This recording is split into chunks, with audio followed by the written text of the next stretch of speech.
बोलिए सदगुरु देव की जय। गुरु साहब के पावन चरणों में कोटि कोटि बंदगी। आए हुए सभी प्रेमी भक्तों को, हंस जनों को एवं माताओं बहनों को एवं सकल समाज को साहेब बंदगी, साहेब बंदगी। आज की प्रस्तुति में सुनिए कबीर बीजक साखी नंबर 139 नंबर की साखी, जो बहुत ही सुंदर और मार्मिक ज्ञान वर्धक होगी। सारा जीवन का जो है बड़ापन और अहंकार घमंड दूर होने वाली साखी, जो जीवन का अहंकार निकल गया तो मानो सब कुछ निकल गया। घमंड ही तो मनुष्य को चूर कर देता है, नीची गति में ले जाता है, 84 में ले जाता है, नरक में ले जाता है। इसलिए सुनिए, बहुत सुंदर बड़ी सुंदर साखी है, जो बड़ी निर्णयदायक है, बड़े ही निर्मल और स्वच्छ निर्मल विचार द्वारा इसका अर्थ भाव भी सुनेंगे, विस्तारों से सुनेंगे, लौकिक पारलौकिक भी सुनेंगे, और बड़ी ही जो है इसका अहंकार रूपी विष दूर हो जाएगा। हाँ, तो साखी है, बड़े गए बड़ापने रोम रोम अहंकार, असतगुरु के परिचय बिना चारों वर्ण चमार। सदगुरु के परिचय बिना चारों वर्ण चमार।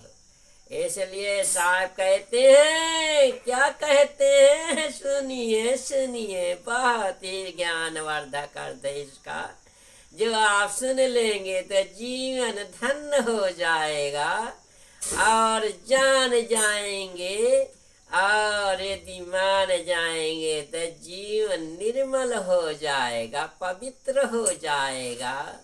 और साहेब के प्रेरणादायक जो है शब्द ही इसे भवसागर से छुटाने वाले हैं, अज्ञानता रूपी अंधकार के कठारिया से निकाल कर जेले की कठारिया में घुसेड़ने वाले हैं। हाँ, तो साहेब को सुनिए, बहुत ही मार्मिक ज्ञान वर्धक, जो बहुत ही पवित्र है, पवित्र करने वाले जीवन को। हाँ, बड़े गए बड़ापने। साहब कहते हैं, बड़े बड़े राजा महाराजा, बड़े बड़े विद्वान, बड़े बड़े घमंडी वेद पाठी, बड़े बड़े संत महंत ऋषि मुनि, जो बड़े बड़े ज्ञानी, जो बड़े बड़े अहंकार में अभिमान में डूबे पड़े हुए हैं। साहब कहते हैं, बड़े गए बड़ापने रोम रोम अहंकार। अरे बड़े होने से क्या होता है, जहाँ रोम रोम में अहंकार हो, अहंकारी व्यक्ति कभी किसी के धर्म परमार्थ में अच्छा कर्म धर्म नहीं कर सकता। करेगा तो उसका घमंड आ जाएगा, तो सब चकनाचूर, किया न किया सब व्यर्थ हो जाएगा। इसलिए साहब कहते हैं, बड़े गए बड़ापने। अरे बड़ा हुआ तो क्या हुआ, जैसा पेड़ खजूर, चढ़े तो चाखे प्रेम रस, गिरे तो चकनाचूर।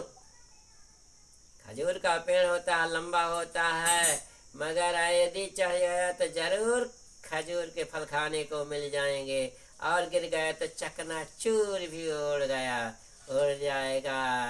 तो इसलिए सदगुरु कहते हैं कि बड़ा हुआ तो क्या हुआ, पंछी को छाया नहीं फल लागे यत दूर। अरे पंछी को छाया भी नहीं मिलती है। ऐसे बड़ाई और बड़ापन किस काम की, जो अहंकार घमंड में चूर, नशे के घमंड के नशे में चूर भी हैं।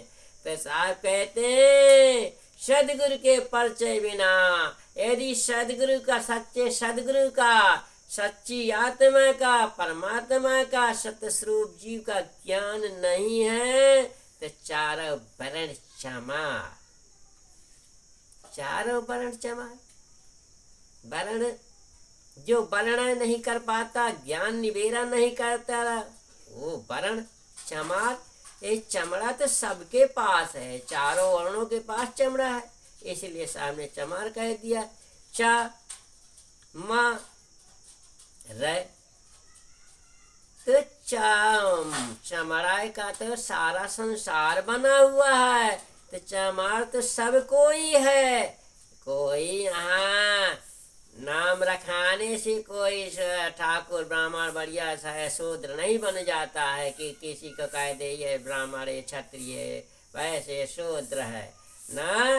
वो तो सब में व्याप्त है चमड़ा, चाहे ब्राह्मण हो चाहे क्षत्रिय हो चाहे वैसे शूद्र हो क्षत्रिय, कोई भी जा वर्ण का हो, इसलिए चारों वर्ण चमार।